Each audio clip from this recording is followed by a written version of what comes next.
Carla Delgado ha preparado el siguiente reportaje con la producción de Julio Porte. Porque hoy quieren tumbarse a los ministros. Ese mismo instante la señora hubiera denunciado a cualquiera. Es obvio que no voy a renunciar. El cuestionado gabinete Bellido no puede salir del ojo de la tormenta. El huracán de cuestionamientos ha venido para evidenciar la incapacidad de algunos de sus integrantes. Empezando por un ministro del Interior que tiene al mismo tiempo el cargo de fiscal provincial, un ministro de Trabajo con nexos con el terrorismo y un premier acusado de violencia contra la mujer, aun cuando él lo niega. Yo no sé cuál será su motivación, pero yo en ningún momento he manifestado esa palabra. El último martes, la congresista Patricia Chirinos denunció a Guido Bellido de haberla insultado antes de que él asumiera como premier. Este hecho ha generado conmoción en los demás congresistas y en la opinión pública. En lugar de pedir disculpas, lo que ha hecho es negarlas, cosa que es otra mentira más del señor Bellido, porque ya ha salido un testigo, que es el señor congresista Gerí. El primer ministro Bellido lo que le queda es reconocer y pedir perdón, ¿no? Como mínimo.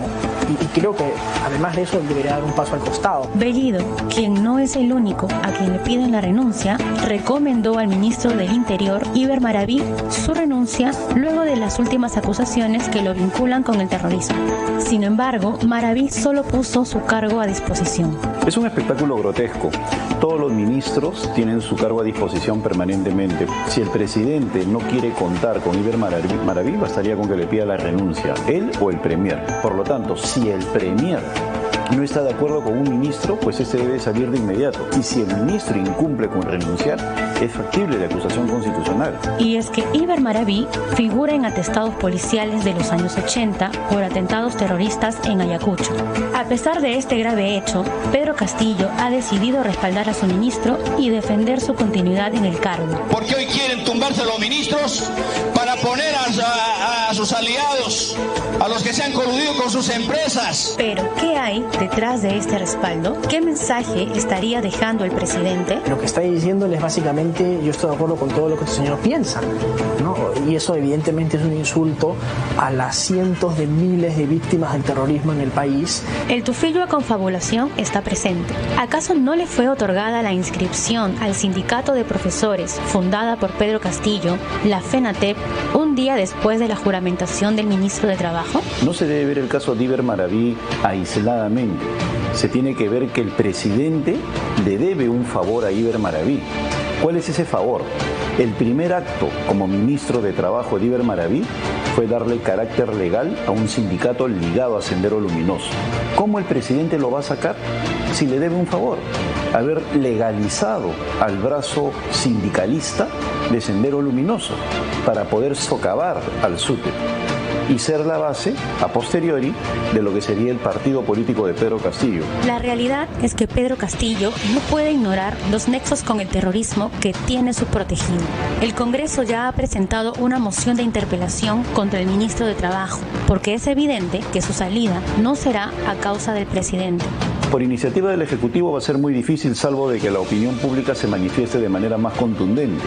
Y por otro lado, el Congreso, que ya está haciendo su trabajo, haga luego de la interpelación una moción de censura para que este señor se vaya a su casa. Como si no fuera suficiente que el premier esté bajo investigación y el ministro de Trabajo tenga nexos con el terrorismo, debemos agregar también a la lluvia de ministros cuestionados algunos nombres más. No, yo creo que son varios más. El ministro del Interior, que además no renunció a ser fiscal y ejerce hasta el día de hoy doble cargo porque su renuncia no ha sido aceptada todavía por la Junta de Fiscales Supremos. Está el ministro de Defensa, que no tiene la menor calificación para ser ministro de Defensa. Está el ministro de Agricultura, que sigue con la idea de una segunda reforma agraria en el pleno siglo XXI. O sea, en fin, creo que son varios los ministros cuestionados. El ministro de Comercio Exterior, que no tiene la menor idea, salvo que esté Juntos por el Perú, por qué está en esa cartera. Juan Carrasco ocupa desde el 30 de julio el Ministerio del Interior, pero pero desde el 2016 hasta esta semana tuvo el cargo de fiscal provincial titular de Chiclayo, es decir, estuvo ocupando 2 cargos al mismo tiempo.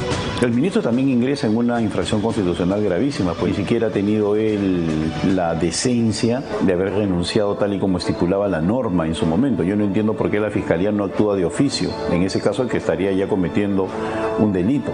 Y por otro lado, el Congreso también haría bien en interpelarlo a la brevedad para que de esa manera ese señor salga del cargo. Y no nos olvidemos que ese señor ha hecho carrera política acusando a parlamentarios. Y luego sus acusaciones han ido cayendo una tras otra.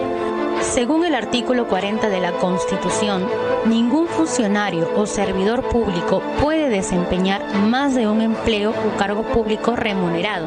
Por lo tanto, al ser Carrasco fiscal provincial, no era apto para ocupar la plaza. Es muy raro que el Ministerio Público, que en otras cosas es muy activo y muy rapidito para hacer las cosas, en este caso haya dejado pasar una falta tan grosera y tan fuerte. ¿No? En otros tiempos hubiese sido imposible que un ministro dure más de 5 minutos cuando no tenía aptitud para ser ministro.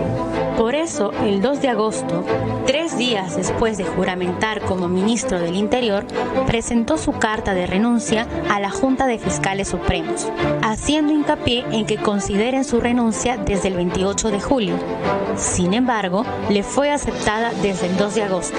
La Constitución dice claramente que los magistrados y los fiscales no pueden tener ninguna actividad diferente, ni pública ni privada, excepto la docencia universitaria.